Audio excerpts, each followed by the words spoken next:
तो आइए बात कर लेते हैं कि वृद्धि क्या है। देखिए, इसके पहले मैंने आपको समझाया था, अगर आपको याद हो, पिछले वाले वीडियो मैंने आपको एक प्रश्न के माध्यम से एक बात बताई थी। अगर आपको याद है तो ठीक है, नहीं याद है तो आप समझिएगा। देखिए, वृद्धि की प्रक्रिया कब से प्रारंभ होती है, तो सबसे पहले मैंने आपको एक पिछली वाली बात बताना चाहता हूँ ताकि आपको बेहतर तरीके से समझ में आ जाए। देखिए, मैंने आपको एक प्रश्न बताया था कि वृद्धि और विकास की प्रक्रिया कब से प्रारंभ होती है। वृद्धि और विकास की प्रक्रिया कब से प्रारंभ होती है, तो वृद्धि और विकास की प्रक्रिया तब से प्रारंभ होती है। मैंने इसका उत्तर दिया था कि वृद्धि और विकास की प्रक्रिया तब से प्रारंभ होती है जब से बालक का बीजारोपण होता है। जब से बालक का बीजारोपण होता है तब से बालक की वृद्धि और विकास की प्रक्रिया प्रारंभ होती है। ये बात मैंने आपको बताया था। दूसरी चीजें मैं आपको बताना चाहूंगा कि एक एग्जाम्पल के माध्यम से भी मैंने आपको समझाया था कि जिस तरह से गेहूं का बीज खेतों में बो देने से, यानी कि उसका जिस दिन से बीजारोपण कर देते हैं उसी दिन से उसकी वृद्धि और विकास की प्रक्रिया प्रारंभ हो जाती है। उसी तरह से जिस दिन से बालक जो है माता के गर्भ में आ जाता है, जिस दिन से बालक माता के गर्भ में आ जाता है, उसी प्रकार उसकी भी वृद्धि और विकास की प्रक्रिया उसी दिन से प्रारंभ हो जाती है। अब आपके मन में एक प्रश्न आ रहा होगा कि वृद्धि से क्या तात्पर्य हो जाता है। तो वृद्धि से तात्पर्य हो जाता है कि शरीर के आकार में वृद्धि। तो वृद्धि से तात्पर्य हो जाता है कि शरीर के आकार में वृद्धि। शरीर के आकार में वृद्धि ही क्या होती है, वृद्धि होती है। तो वृद्धि से तात्पर्य हो जाता है कि शरीर के आकार में वृद्धि या शरीर के आकार में जो परिवर्तन होता है उसे हम क्या कहते हैं, वृद्धि कहते हैं। देखिए, वृद्धि जो होती है वो मात्रात्मक परिवर्तन को दर्शाती है। ध्यान रखिएगा, वृद्धि जो होती है मात्रात्मक परिवर्तन को दर्शाती है, जिसे हम क्या कर सकते हैं, नाप सकते हैं, यानी जिसे माप सकते हैं, माप तौल कर सकते हैं। उसे हम क्या कह सकते हैं, उसे हम क्या कहते हैं, वृद्धि कहते हैं। अभी आपको नहीं समझ में आया होगा, अब मैं आपको और थोड़ा सा डीप ले जाता हूं ताकि आपको बेहतर तरीके से समझ में आ जाए। देखिए, माना कि यह एक माता की गर्भ है, ठीक है। अब आप समझिएगा, यह एक माता के गर्भ है और माता के गर्भ में एक बीजारोपण कर दिया गया, यानी कि पिता के निषेचन से माता के गर्भ में एक बालक आ जाता है।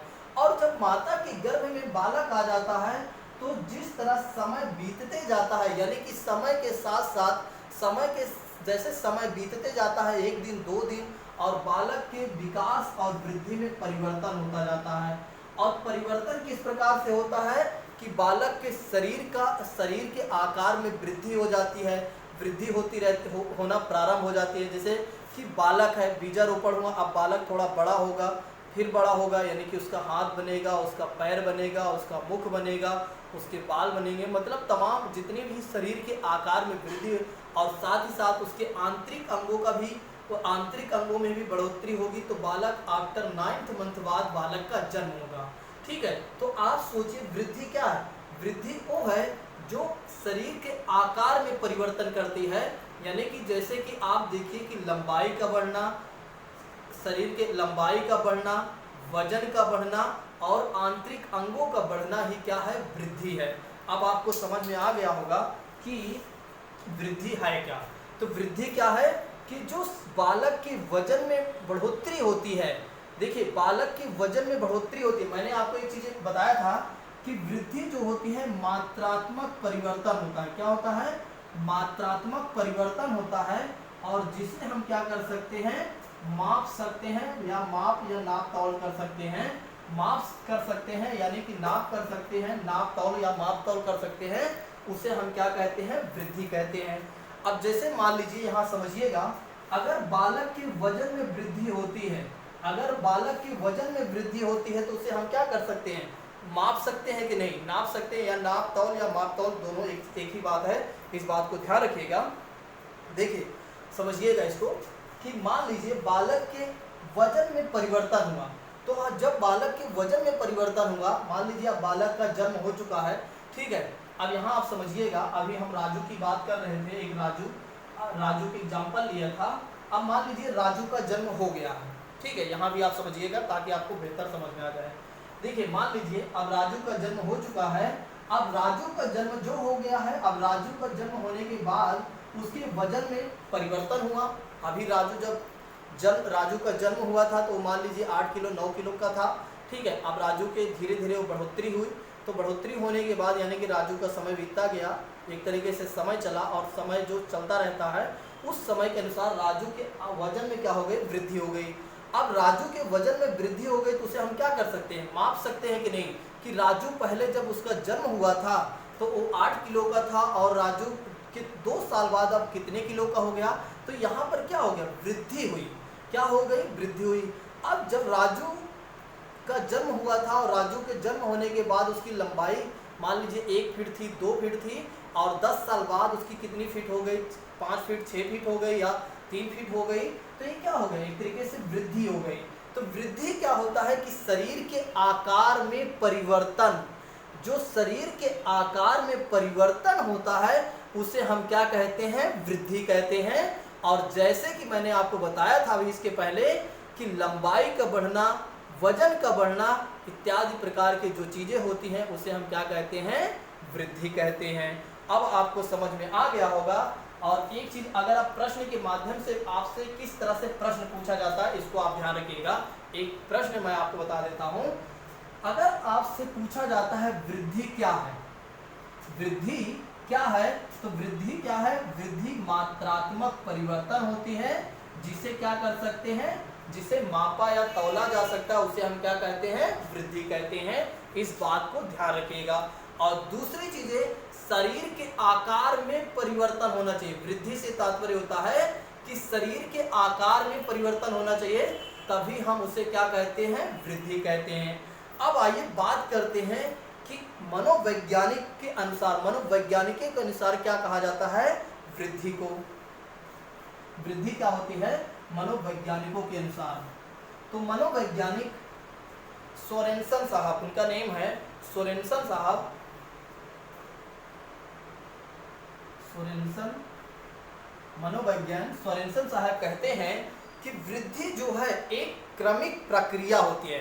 वृद्धि क्या होती है, देखिए ये कहते हैं सोरेनसन साहब कि वृद्धि जो होती है, वृद्धि एक क्रमिक प्रक्रिया होती है। वृद्धि क्या होती है, वृद्धि एक क्रमिक प्रक्रिया होती है। इस बात को ध्यान रखिएगा कि वृद्धि क्या होती है, वृद्धि एक क्रमिक प्रक्रिया होती है जो क्रम के अनुसार बढ़ती है। क्रमिक से तात्पर्य हो जाता है कि क्रम के अनुसार बढ़ना, जैसे हाथ का बढ़ना, पैर का बढ़ना, ठीक है, ये सब सारी चीजें क्या है, एक क्रमिक प्रक्रिया होती है। दूसरी चीजें इन्होंने इसकी विशेषता में कहा है। अब इसकी एक विशेषता ये होती है कि वृद्धि जो होती है शैशवावस्था में तीव्र होती है। ध्यान रखिएगा, वृद्धि जो होती है शैशवावस्था में क्या होती है, शैशवावस्था में तीव्र होती है। इस बात को ध्यान रखिएगा, हमारे एग्जाम में पूछा जा चुका है, ठीक है। तो वृद्धि जो होती है, कहते हैं कि वृद्धि एक क्रमिक प्रक्रिया होती है। फिर इन्होंने बताया कि वृद्धि जो होती है बालक के शैशवावस्था में वृद्धि जो होती है तीव्र होती है, यानी कि तेजी के साथ वृद्धि होती है, उसके शरीर के आकार में परिवर्तन होता है, लंबाई वजन वगैरह इत्यादि बढ़ती है।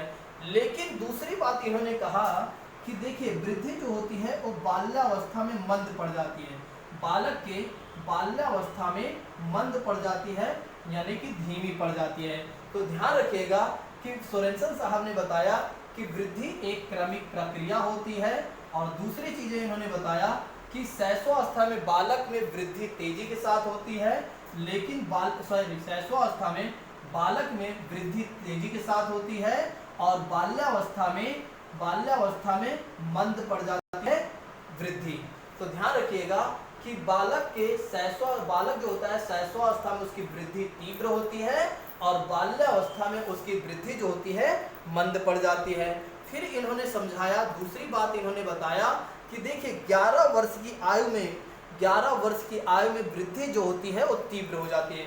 फिर उसके बाद इन्होंने समझाया कि जब 11 वर्ष का बालक हो जाता है, जब 11 वर्ष का बालक हो जाता है तो उसकी वृद्धि जो होती है वो तीव्र हो जाती है। वृद्धि क्या हो जाती है दोस्तों? तीव्र हो जाती है। इस बात को ध्यान रखिएगा। अब एक चीज आपके मन में एक प्रश्न आना चाहिए, क्या वृद्धि होने से क्या बालक में विकास होता है कि नहीं? क्या हमारी मात्र वृद्धि होने से, केवल वृद्धि हो जाने से क्या विकास भी हो जाता है? देखिए वृद्धि का होना ही केवल ये नहीं, ऐसा नहीं है कि वृद्धि होगी तो विकास भी होगा, ऐसा नहीं। इस बात को ध्यान रखिएगा। मान लीजिए, अब यहाँ समझिएगा आप लोग, इसको एक पॉइंट है, लास्ट वाली पॉइंट, इसको आप समझिएगा वृद्धि के संदर्भ में। देखिए ऐसा नहीं है कि मान लीजिए यहाँ एक बालक हो गया, इस बालक की हाइट बढ़ती गई तो इसका मतलब ये नहीं हुआ, हाइट बढ़ती गई तो इसका मतलब ये नहीं हुआ कि इसका विकास भी हुआ। कई बार क्या होता है कि वृद्धि हो जाती है लेकिन विकास नहीं हो पाता, और उसके पीछे का कारण क्या हो जाता है, क्या होता है, इसके बारे में आगे चल के बताऊंगा। कि कई बार क्या होता है कि किसी बालक में आपने देखा हुआ है कि बहुत सारे बालक ऐसे होते हैं जो 1-2 में भी काफ़ी हाइट वाले होते हैं, उनकी जो लंबाई होती है, उनके शरीर के आकार में आप देखते हैं कि काफ़ी परिवर्तन हो जाता है, लेकिन उनका विकास सही ढंग से नहीं हो पाता है। उसके पीछे का कारण मैं आपको बताऊंगा। लेकिन एक बात ध्यान रखिएगा कि वृद्धि होने से इसका मतलब ये नहीं कि उसका विकास भी हुआ होगा। वृद्धि होने से इसका मतलब ये नहीं कि उसका विकास भी हुआ होगा। इस बात को आप ध्यान रखिएगा ताकि आप बेहतर तरीके से एग्जाम में प्रदर्शन कर पाएँ। आई होप कि आपको वृद्धि समझ में आ गया होगा या समझ में आ गई होगी। तो अब आइए बात कर लेते हैं नेक्स्ट क्लास में विकास क्या है। तो वृद्धि को आप ध्यान रखिएगा, 1 से 2 बार वीडियो देखिएगा। अगर नहीं समझ में आता है तो आप कमेंट करके जरूर पूछिएगा। Thank you so much.